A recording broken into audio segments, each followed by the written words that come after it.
Holy Spirit anoints you, உங்கள்கிட்ட இருந்து power release ஆகும், உங்கள்கிட்ட இருந்து வல்லமை வெளிப்படும். நீங்கள் வேலை செய்கிற இடத்துலயே நீ கிட்ட வந்தாலே எனக்கு சிகரெட் குடிக்கணுங்கிற ஆசையே வரமாட்டேங்குதுப்பா அப்படின்னு மற்றவங்க என்ன செய்யணும், சொல்லணும். ஐயோ நீ கிட்ட வந்தாலும் ஏதோ ஒரு பவர் இருக்கு. இதெல்லாம் கற்பனை கிடையாது, இது நடக்கும், இது நடக்கும். நான் மெடிசன் பண்ணும்போது அப்போ ஹவுஸ் ஜனா நான் ப்ராக்டிஸ் பண்ணிட்டு இருந்த டைமில் ஒரு நாள் இதே போல் ஒரு ஃபீமேல் வார்டு அப்படி ஜஸ்ட்டு உள்ள மார்னிங் டியூட்டிக்காக உள்ளே போகிறேன்.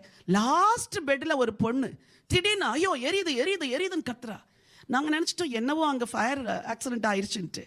நான் சரி வேகமாக எல்லா பேடையும் போட்டுட்டு வேகமாக ஓடுனா அவ சொல்கிற உன்னை பார்த்தா தான் எரியுது அப்படின்னு. ஐயோ என்ன பார்த்தா எரியுதா? அப்போ புரிஞ்சுக்கிட்டேன், இயேசுவின் நாமத்தினால இவளுக்குள்ளே இருந்து அலைக்கழிக்கிற அசுத்த ஆவியே வெளியேறின. கொஞ்சம் ஸ்க்ரீம் பண்ணி அதை பண்ணி அப்படி நேராக பெட்டில் படுத்துட்டா. You know what happen? அவளுக்கு இவ்வளோ பெரிய டியூமர் இருக்குதுன்னு ஹாஸ்பிட்டலில் அட்மிட் பண்ணாங்க. எல்லாம் அந்த நாட்டில் ரொம்ப ஸ்கேன் எல்லாம் கிடையாது, எக்ஸ்ரேலாம் எடுத்து அடுத்து அவங்கள போஸ்ட் பண்ணும்போது வைத்த டாக்டர்ஸ், சீனியர் டாக்டர்ஸ் ப்ரெஸ் பண்ணி பார்த்தா என்ன அந்த டியூமர் இருந்த இடமே தெரியலையே அப்படின்ட்டு திரும்ப ஒரு எக்ஸ்ரே எடுத்தால் டியூமரை காணும்.